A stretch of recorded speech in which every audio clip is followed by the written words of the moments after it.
You are listening to Let's Go JoJo, the weekly JoJo's Bizarre Adventure podcast from Dynamite in the Brain and Secret of the Sailor Madness. On today's show, we have Niall Flanagan.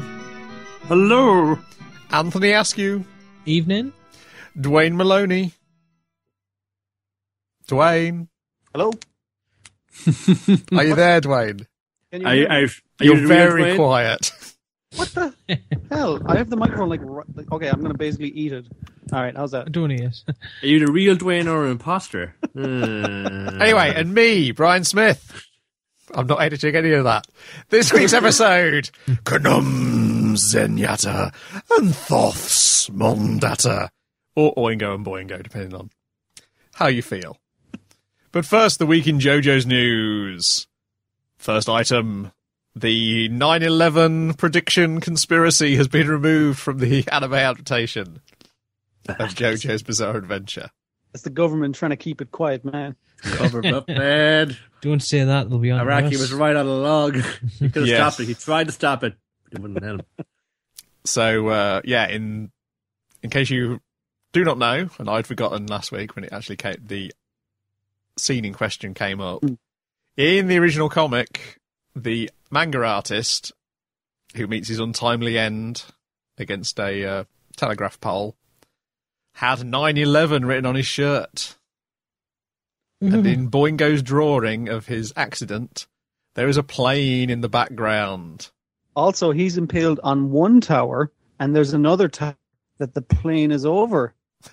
And by tower, I mean telegraph pole, which is a different thing. It is. Oh, so this isn't Egypt, which is practically the Middle East. It's like a few countries over. It's Afghanistan, where Al Qaeda is coming from. This goes all the way to the top. He predicted it correctly, but he had the rotation of the Earth calculated incorrectly, which is an easy mistake to make, you know. It's like, oh, it happens in Egypt, all right.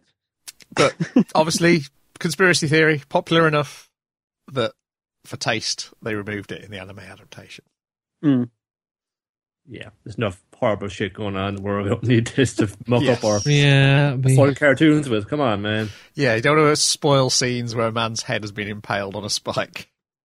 Yeah, I mean, call it political has gone mad, but you know, when this, I remember the days when you could like a guy get impaled, disemboweled, dismembered, you know, and it'd be a good time for all the whole family to get around the TV on a Sunday evening and get around to see the latest celebrity get impaled on a telegraph pole. I mean, what's wrong with that? It's always got to be, what does it mean, man? What's the symbolism, man? And I don't know. It's good, clean fun, that's all. Yeah, come on. good, clean fun. And when did this comic depict it? When was the comic released? 1990. It's definitely predicted. Take away one of the zeros and turn that 9 into a 1. It's also 9/11. Oh my god. Anyway, talking of national disasters, the other bit of news is that Cancol beat JoJo's in the Torn ratings. Oh, come on. What? For the first time, it wasn't number one. Well, I guess that thing is an unstoppable juggernaut. Have you watched any of the Cancol anime? I saw a bit of Silent Service. Is that like Cancol? That's the closest I've got. Maybe. I've not seen the anime, so I don't know what the plot is about these anthropomorphic ships. Like, are they like modern day battleships, or is this one of those things where like Japan was totally like on the side of the good guys in World War II? I think they're mainly World War II battleships, if I remember correctly. I could be wrong. Is this the thing where like little girls are battleships? Yes. Yeah. Exactly. No, I think it's the other way around. Battleships are little girls. Now I'm even more confused. I don't know which I prefer, if either. None. I think I've seen someone reviewing the video game of it, but I know nothing about it. Yeah, they're moe anthropomorphisms of World War II naval warships, which are depicted as cute girls known as fleet girls. That's what Wikipedia tells me. So, are there like a bunch of sailors who man the little girl? No, don't give them ideas. Don't give them ideas. Sure, that was made into about putting in a half hour of thing area. Apparently, in the anime, human girls don weaponized outfits that possess the spirit of historical naval vessels. But okay, that makes more sense. But I thought they already are the battleship, so what can they... Well, I do think they transform? in the anime, they're humans who sort of take on the attributes of battleships rather than the other way around. Do they swim around? What? There's so many questions. Well, there's we only don't one. need answers. I We think don't it's on need Crunchyroll, answers. so you can check it out. Again, that's why I did so well. People had so many questions; they just had to tune in.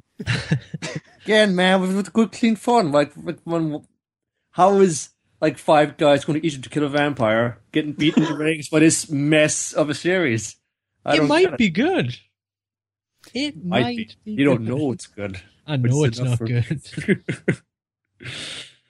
And that's the week in JoJo's news. There were some other things which I just could not make sense of. There was something about a JoJo's actor doing something, and even when I looked at the thing he'd done, it even made less sense than trying to read the article through Google Translate.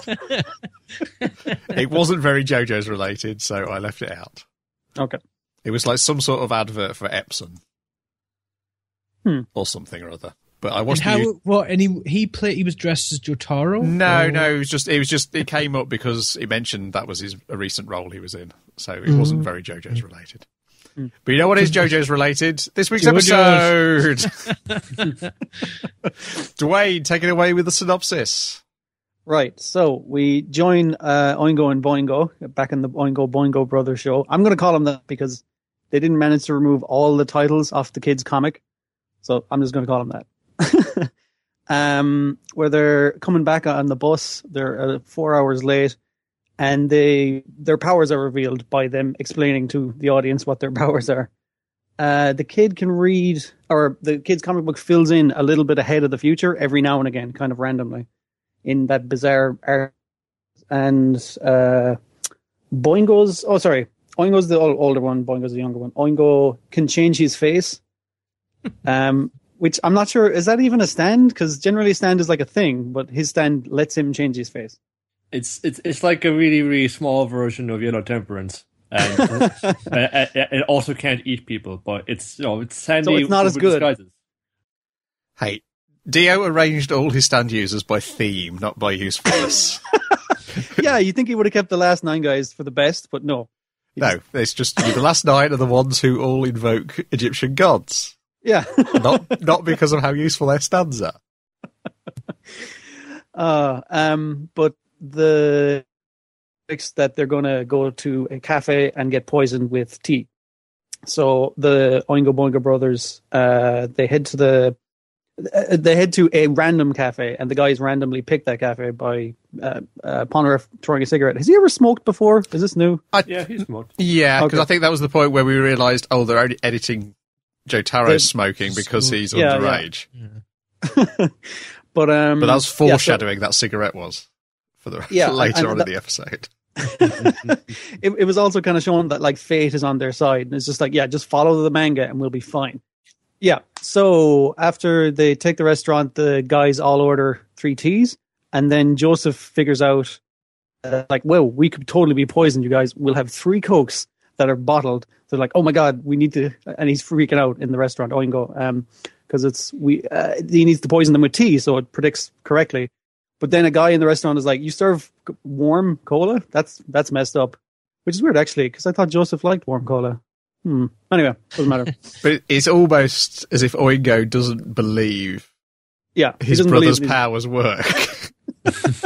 He's that's... I guess he just, he believes in his own self-confidence of being able to change his face. But yeah, it turns out like they go like, okay, we will have 3 teas. So they're there drinking the tea, and then doesn't Iggy show up and make them all do a spit take? He steals a cake. Yes, of someone's he tea. does. Yeah. And the best thing is because Iggy, it's been so long with no Iggy in that episode, I'd forgotten Iggy existed.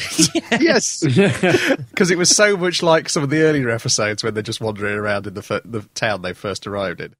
So when Iggy showed up, that was the first point at which I just cracked up ridiculously. I was like, oh yes, Iggy. Iggy's in this. Also, he looks entirely different from the last episode. There's no consistency. It's wonderful. It really set up that kind of like them wandering in around the town kind of thing, because I think they very quickly explain that they've left the lads in the hospital. Yeah. Kakuin may be blinded. Dun, dun, dun.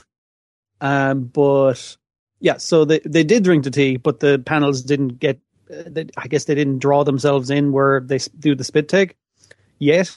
So the plan B becomes when they're going to visit their friends in the hospital, he's going to plant a bomb that looks like an orange, very specific, in their, and then that's going to blow Jotaro's face in half.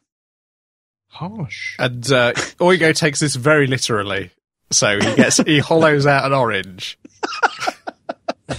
Well, he has to follow by the thing. Like, Well, he's not following it. It was already predetermined. Yeah, he'd already made an orange bomb. Yes. Okay. Well, I don't know. Well, no, because he believes he has to do the things in the book rather than the book is predicting what reality That's probably is. why he doesn't believe his brother's power. He's just like, oh, this is just telling me what to do rather than this is what's going to happen. Yeah. You know, that's true because he does read. It's like, and then this nerd walks down the street and Oingo punches him right in his fucking nerd face. And he's like, oh, there he is. I hate this guy. Well, the He is just following the book. The book told me to do it. That won't hold up in court, Oingo.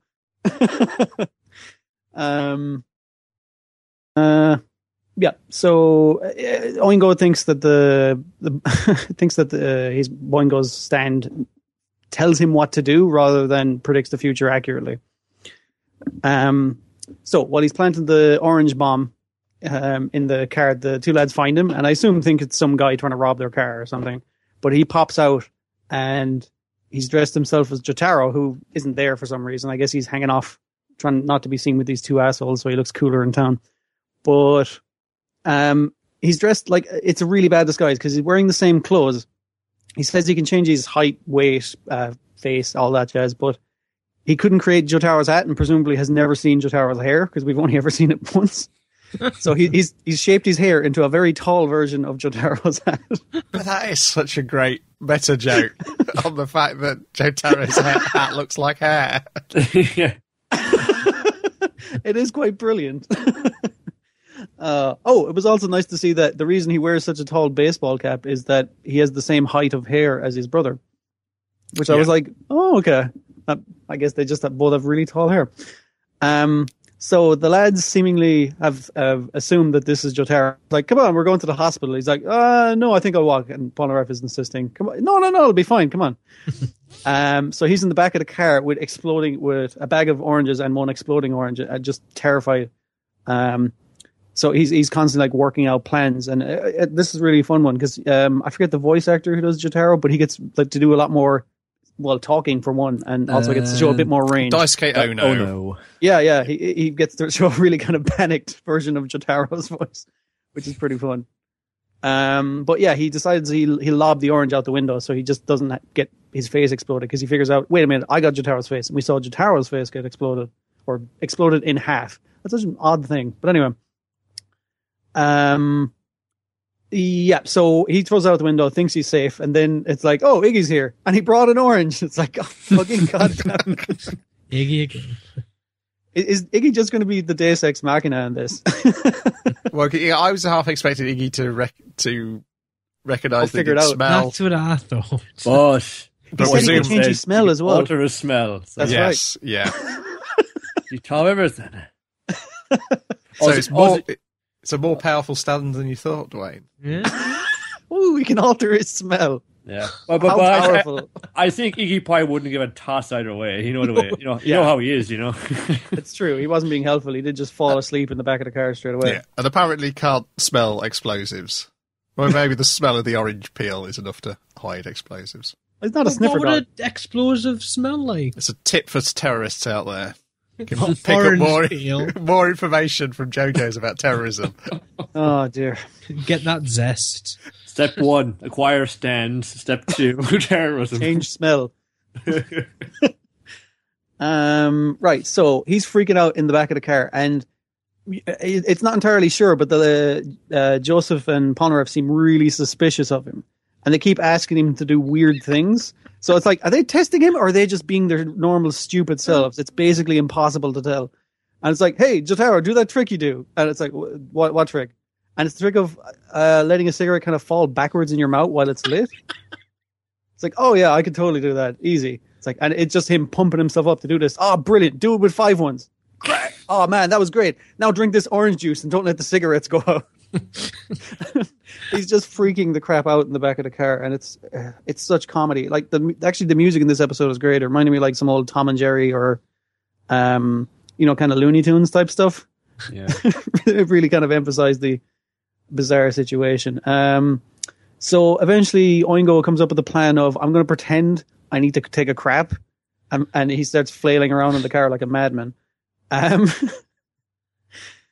So yeah, he's to run out behind a rock in the desert when they're nearly at the hospital, and he thinks he's home free, but Pollard thinks this orange was in Iggy's mouth and it's probably all gross because it's on the ground, so he fucks it out the window. And the great comedic thing of him stepping on the orange and it just going like fuck, and then his face gets blown in half. We should say all through this, Boingo is basically going, "Why, brother? All you got to do is not have his face, take the disguise off, and then it will be Jotaro that will happen to." Yeah, exactly. It can't possibly happen to you if you don't have Jotaro's face. But it was already decided that's how. No, it said Jotaro's face is going to get blown in two. Yes, but so if he didn't have Jotaro's face, then somehow by fate, it could be like actual Jotaro. But with Oingo with his face, it's 50-50. And it's more than 50 his way because he has the explosive orange in the car with him. Yeah. Oh, the future. It depends how strict the future. It's this time travel and prediction stuff. It's It predicts it accurately, but not particularly well. And yeah, if Oingo just understood how it worked, I figured he'd be a lot better off. But so he gets his face blown in half, but somehow he's still alive. Yeah. And his brother finds him and decides, like, he's really proud of his little brother because he used to be shy and reserved and everything. It's like, I'm going to fucking murder all these grown men. I will avenge you. But unfortunately, the nerd from earlier who got punched in the face came with a bunch of burly dudes to beat the shit out of a guy with half his face blown in two and a little kid. So when they arrive at the hospital, it's like, "Hey, Jotaro, I thought you were taking a crap behind a rock in the desert. How are you doing here?" And he's like, "What? Oh, brilliant oranges. I love these." And there's so much like background comedy in this. I love the ambulance coming in. It's like, "Oh, Jesus, look at those guys. They got messed up." The run that Oingo makes when he leaves the car, thinking he's escaped. It looks really good, actually. Like, like all the budget for the episode went into that because it was like mostly comprised of still shots of like the comic and him panicking. So they put all the money into his panic and run away at the end. I'm free. All I gotta do is get behind that rock. Once I get behind that rock, I'm gonna take the disguise off, and you know what's gonna happen. You know, he's just like, let's just take it off now. They can't see your face. Your back's to them. To get your back to them. They won't notice. Just do it now, idiot. Yeah, it's and I was wondering why there wasn't an intro bit on this, was there? The opening song. Oh, yeah. And I was like, why isn't there an opening song? And then the freaking closing credit song. Amazing. It's because and this is it's an episode of the Oingo Boingo Brothers show. What a great episode. Yeah, this is easily the best one so far. In my opinion, I was just cackling all the way through. The cigarette trick is made famous by Tom Malika. Don't know if you've ever seen him do it, The Magician. Never heard of him. He was popular in the 80s and 90s. I remember seeing him on various variety shows. Yeah, I guess this one isn't a reference to a horror movie at all. Well, my first thought was it a reference to Darkman? But Darkman and this came out at about exactly the same time. Yeah. Well, Darkman, he's freaking out because he's not good at being in disguise, even though that's his power. I can't remember Darkman being anything like that. It's Liam Neeson. He's amazing in it. Yes, I remember he makes these. He takes on other people's faces to get revenge for his disfigurement. Yeah, also he's in so much pain that he has like strength of top 7 men or something like that. And I think he in turn is a reference to the pulp character, the Avenger, who had something happen to his face and his face was like malleable. So I think this is also where Clayface came from. Was he also bad at being in disguise? Because then it would totally be a reference. He was good at being disguised, but he had like his face was like paralyzed, but he could like mold it into other people's faces. Okay. Oh, is that like false face then? Like before Clayface, you had false face. Well, I think the first Clayface was like that. Oh, okay. Yeah, the Boris Karloff one. Or that one guy from James Bond Jr. who had like nanomachines in his face, and they could, like, little tiny little motors, and they could, like, make his face move around to get different shapes. That would be an agony. It'd be an absolute agony. But yeah, I didn't think. What about the book predicting things? That seems like that must be Oh, that's got to have been used before. something. I don't know. Nostradamus. Again, it could be like a monkey paw thing where this is what's going to happen, but it doesn't turn out the way you think it's going to happen. There must be something similar to that. Haunted comic book now, but I bet that's only going to give me things about multiversity. Yeah, I mean, like the whole episode, I was thinking, did Joseph use his stand to predict that they were going to get a guy coming with them in the car dressed as them? Because they're like, "Hey, are you an imposter?" And no, I think they're just idiots. Stupid. They didn't know. They didn't know they defeated the two villains, so they're going to be thinking, like, "Man, I wonder who these last two guys Dio has. They must be pretty badass." Yeah, they don't realize that. So they should have get to the end and just realized, oh, it's like we're missing two. I mean, they don't even do anything. It's all the two guys is undone by their own scheme. Like the only thing they've met is a weird shopkeeper, which they've met millions of at this stage. Some of them being villains, not many of them. And Jotaro was acting weird that one day, but he never really talks about it because he doesn't really talk.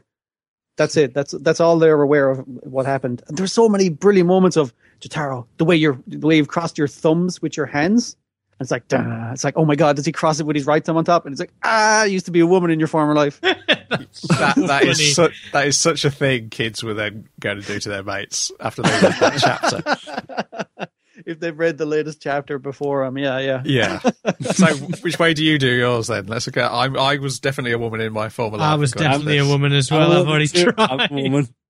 Are you all left-handed though? Because I go right-handed. I'm right-handed. That's I'm right-handed as well, but the left thumb goes on top of by itself. So Polnareff must be wrong. right. First time that's ever Polnareff been is said. right, I'm sure. Damn him. Hey, we've got to discuss the most important thing from this episode, and that is Right. Boingo's laugh. I was going to try and do it for the intro when you just went, I wanted to do, but I thought, no, it's a horrible sound. It is. That overtook Enya and the baby as my favourite vocal performances. Are they all trying to outdo each other? It's amazing. Yeah, this is Motoko Kumai doing the voice of Boingo, and she was Lee in Cardcaptor Sakura, Samomu in Chobits, and Choco Love in Shaman King. So probably no one who had a really weird laugh. I can't remember how Not Choco like Love that. laughed. He was pretty bored. Well, yeah, he was a very racist character design. I'm not sure if he was a racist character. Love. Yeah, from that name, I can just, Also, Lee never laughed, I think, in Kakura Sakura, so we never know. No, he was quite a glum kid, wasn't he? Yeah. And of course, they tried to make him the main character in the dub version. I'm liking how much, I've forgotten how much that it's kind of focusing on the villains in this new arc. This is pretty fun. It is, because, they're literally the main characters, but again, it's about villains who are sort of fearing the main characters almost. Well, the last couple of guys got murdered, so I'm not surprised. Well, at least this doesn't get like a beat down from Star Platinum, you know. maybe like being blown up by an orange bomb would probably be a faster way to go. Well, I mean, like, he did survive. They did get him into a hospital, so I'm kind of glad they survived, because it's just like, I like these guys way too much to see him killed off. Well, Boingo will return in Thunderball. And he'll be back with an unlikely new partner later on down the line. Mm-hmm. Also, I was liking as well, like Oingo's in the car, and the guy just have like person, are you really Jotaro, fake guy? And he's just constantly, he's not constantly, but he's often just going, no, I'm totally Jotaro, totally, like, check it out, Harry does it. That's what I say. That's what I say all the time, right? Totally me. What are you guys talking about? So was the nerd meant to be anyone? No, he's just some nerd walking. I thought he was like a little nod to, I don't know, someone, because he looked very detailed for just a random. Well, then again, he's not a random guy. He was pretty big part of the story by the end. If you went back to watch the preview version of this episode and the last one, I mean, the guy they meet who randomly gets murdered, it looked like he had a design going to him as well. It's like, oh, that looks like an important character. No, he's dead. Oh, this geek looks important. No, he's just going to beat him up with some burly guys. I would beat him up because of that haircut he had. Awful haircut. Well, I would nearly accost him for that alone. I'm wondering if Thoth, the idea of Thoth, is from the Creepshow films. What was the deal in those? They're anthology films, but in the first one, the stories in the comic book, in the framing sequence, come to life. Oh, okay. That would make sense. Potentially, yeah. Oh, we never said they're the Egyptian gods of what? Knowledge and... creation. Yeah. So, again, pretty good stand, I think, anyway, but just used really poorly. Yeah. I guess that's more Oingo's fault than Boingo's. Yeah. I would rather the face change. In the real world, I would choose to be able to change my face. And because the stuff you get in the comic is pretty gruesome. I don't know when people are dying. If it was general predictions, that would be good, but the stuff you'd be seeing in that is pretty brutal. Also, it's kind of vague, and it's done in that weird art style. Yeah. Yeah. I was thinking as well, Gabe, I'm guessing Boingo's stand is manifesting in the form of that comic he has, right?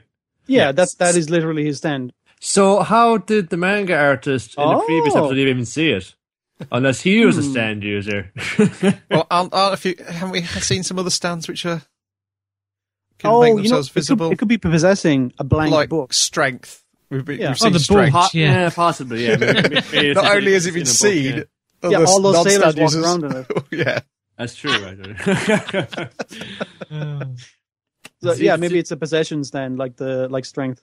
Or maybe just again the rules only work when you want them to work. Which is probably probably the simplest explanation. Because I was thinking, once that comic book gets full, how does he have to put in some new pages or what? It's probably a Death Note. There's infinite pages. But when the manga guy, the guy who was into manga, the preview one, he started at the start of the book, and it was basically Oingo and Boingo coming to Egypt. You know, it started at their start of the story. So presumably, I just figured he bought a new book, and all of a sudden it was the predicting manga book. Yeah, he's probably got volumes of them on his shelves. So, would you watch an Oingo Boingo show where they ineffectually try and murder people?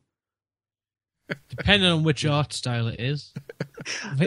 just the opening and ending sequences are going to be in that art style. That's okay then. It's an interesting style, but it's some horrible. It's so ugly. Joseph looks horrible. He's got weird things on his hat, and is it supposed to be some weird art style, or is it supposed to be a kid's drawing that can't draw very well? I think it's supposed to be some weird art style. Okay. Great episode. Hilarious. It's so well timed, all the jokes. I was laughing.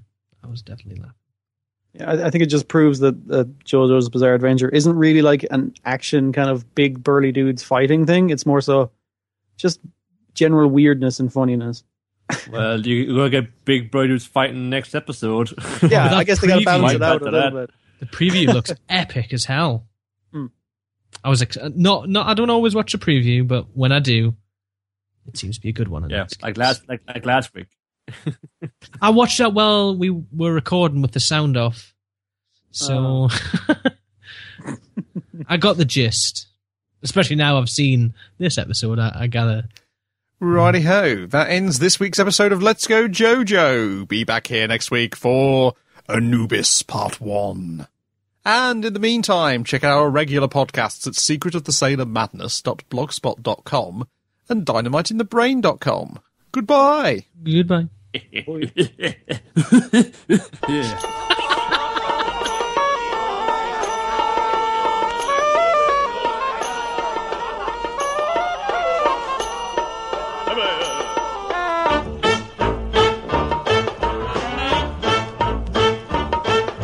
Sandbags, windbags, camels with the hump, fat girls, thin girls, some a little plump. Slave girls sold here 50 bob a lump in the old bazaar in Cairo. Brandy, shandy, beer without a froth, braces, laces, a candle for the moth. Bet you'd look a dolly in an old loincloth in the old bazaar in Cairo. You can buy most anything, thimbles, fat cows, a little bit of string. You can purchase anything you wish, a clock, a dish, and something for your Auntie Fanny. Harum, scarum, what do you think of that? Benny, striptease, dancing on the mat. Oompa, oompa. That's enough of that in the old bazaar in Cairo.